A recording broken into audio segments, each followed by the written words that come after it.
Okay, so first take a look at this header. It is a separate component of this screen. This component can be divided into 3 parts. Each part has the same height.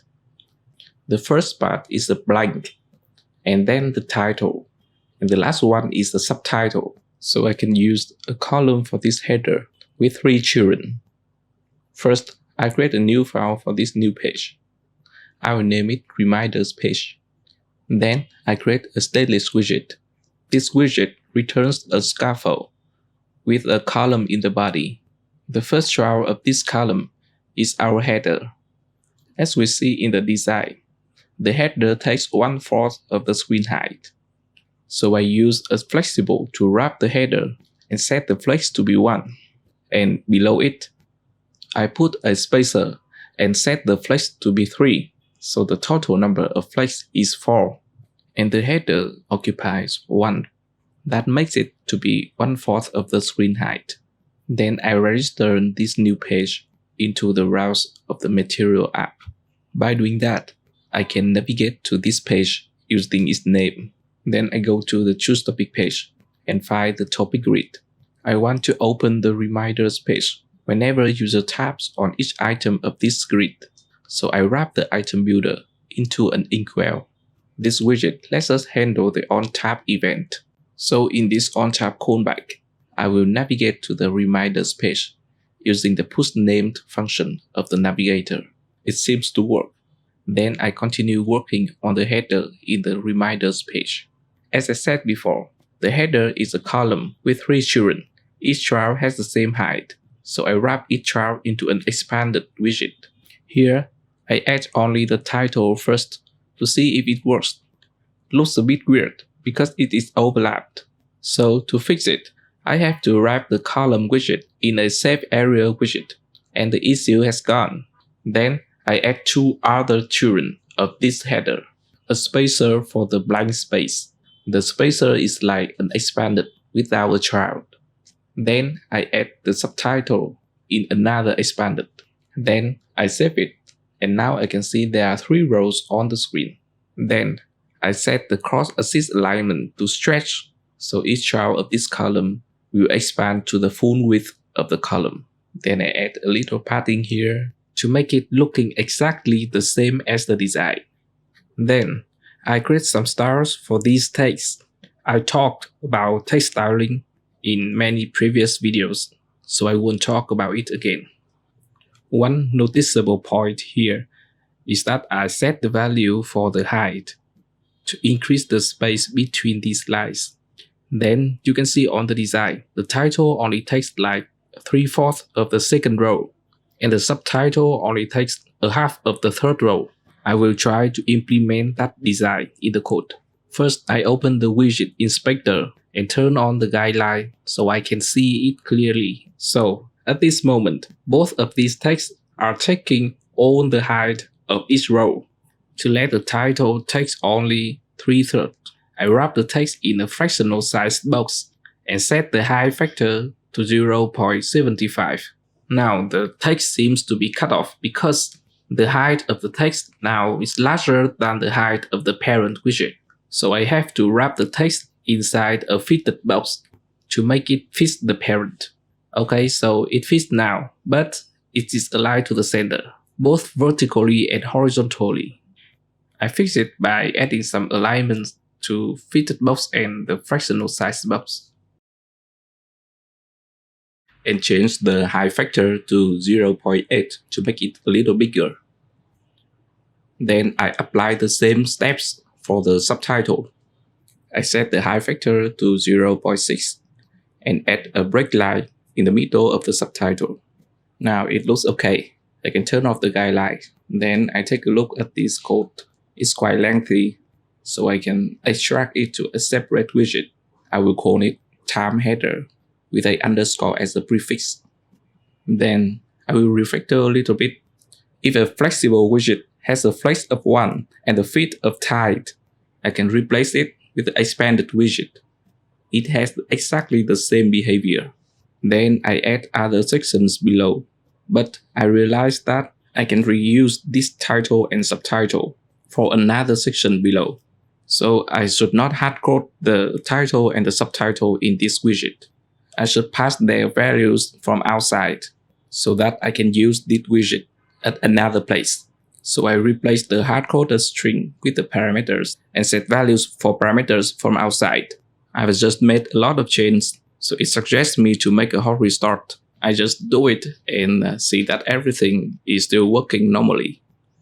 Now I will copy this header to make another one below. I just need to change the title and the subtitle to match with the design. Now I have something to reconsider. Before, I divide this header into 3 parts. But when looking at the second header, it only has 2 parts. So each header should only occupy 2 parts, and the remaining space of this screen will be divided into more smaller parts. Like I show here, there are total 11 parts in this screen, so I have to do some refactorings. First, I remove the first child of the column inside the time header widget. Now it contains only 2 parts. Then I let the time header to expand to 2 parts of the screen by set the flex to 2 and add a spacer to take 1 part above it. Then the next header also takes 2 parts, and there are 3 parts between them. I leave a spacer here to reserve the space. I will implement this section later. Then I save it and make a hot reload. It has the layout I want. Fix a little content here, and now it looks exactly the same as the design. Next, to make it less boring, I will add the gray background for this section here. It's just a decorated box with a gray background and a little border radius. But why when I add the color for this decorated box, it doesn't show up on the screen? I try to add the background color for the scaffold and border radius for the decorated box, and it still doesn't show up. So I have to open the widget inspector tool, and when I turn on the guideline, I can see the reason. Its width is 0. To let it take the full width of the column, I have to add the cross-assist alignment property to the column and set it to stretch so it can work now. I can turn off the guideline. Then I add some paddings around it. It seems okay. Next, I take a look at the design. I have to do the time selector, but it seems very complicated, so I will leave it later. I'm gonna do the buttons at the bottom first. These buttons will take 2 parts of the screen, so I reduce the flex value of the spacer to 1 and add an expanded widget below it to contain 2 buttons. This expanded takes 2 parts of the screen, so I set 2 to the value of flex. Here I can remove the flex value of the spacer widget because its default value is already 1. Next, I add 2 buttons inside this column. Each button takes a half of the height of the column, so each one will be wrapped in an expanded widget. One thing to notice here, it still works if I remove the column and the expanded around it and let each button take 1 part of the screen. But I choose to wrap them into a column because I want to extract this column into a separate widget later. Here, I just use 2 simple button widgets. The first one is a material button, so I can set the background color for it. And the second one is a text button, because it doesn't have any background. Then, to let the button take the full width of the screen, again, I use the cross-assist alignment property of the column and set it to stretch. Then I add a padding around it. It looks good. Now, the only thing I need is a rounded border. So I set the shape for the button. It should be a rounded rectangle border. It's okay now. Then I have to do some styles for this text. Nothing special here. I just do everything as usual. But then I find that I can set the text color for the material button. So I can remove the color in the style of the text widget. Next, I will extract the column, which is the padding widget now, to a separate widget and call it buttons with an underscore as a prefix. Then I think we are done with the buttons. Next, I will go to the main column of this screen. And here the fun begins. I will do the UI for the day selector, which is less boring than the other things I've done before. This day selector includes a row of circles, so I replace the spacer above the buttons with an expanded and a row inside. This row will have 7 children to represent 7 days of a week. Each one is a circle, so I use a decorated box to make it. When a circle isn't selected, it has no background color, so I will set the color of transparent to its color. Then, again, I don't see any of my circles on the screen. You know, this kind of issue quite usually happens. That's why I keep showing it again and again so we can easily remember. Using the widget inspector, it's clearly that there is something wrong with the constraint, so the decorated box is having 0 width and 0 height. That's why we can't see it on the screen. So I set the stretch alignment to the cross-axis alignment of this row to let each circle take the full height of the row. Let's check in the widget inspector. The decorated box height is 69 now, but the width is still 0. Why is the width 0?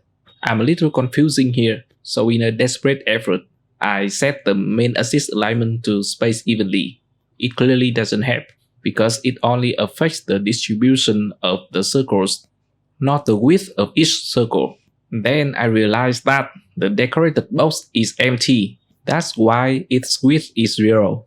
So I add a text widget inside it, and they are also up.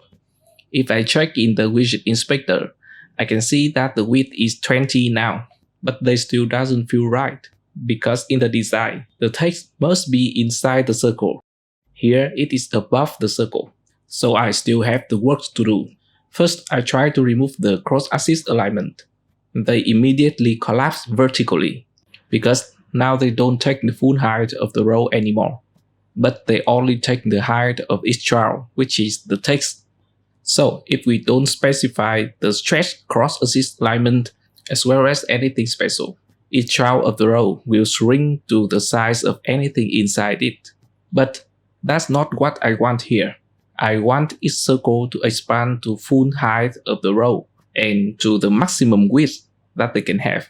Now I remember, to let the children to have the maximum width, I have to wrap it in an expanded widget and set back the cross-axis alignment to stretch. Now the size is what I want, and I use the center widget to align the text. There are some space between each circle, so I add a padding to wrap it. And the main axis alignment is redundant, so I remove it.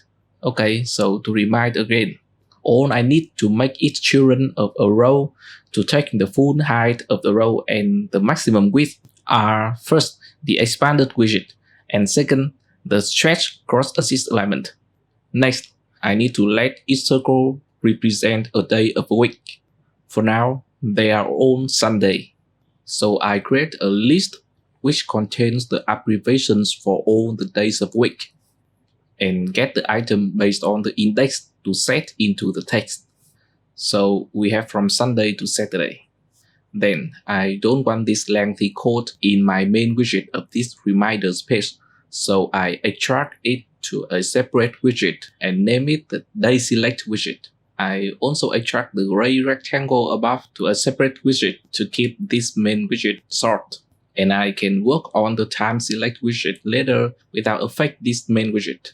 I also change the name of the time header to title, because I use this header for both the time and the day selector section, so I should not call it by a too specific name.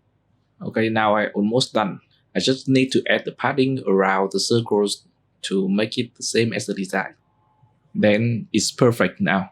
I can use the device preview to see how it works in different screen sizes.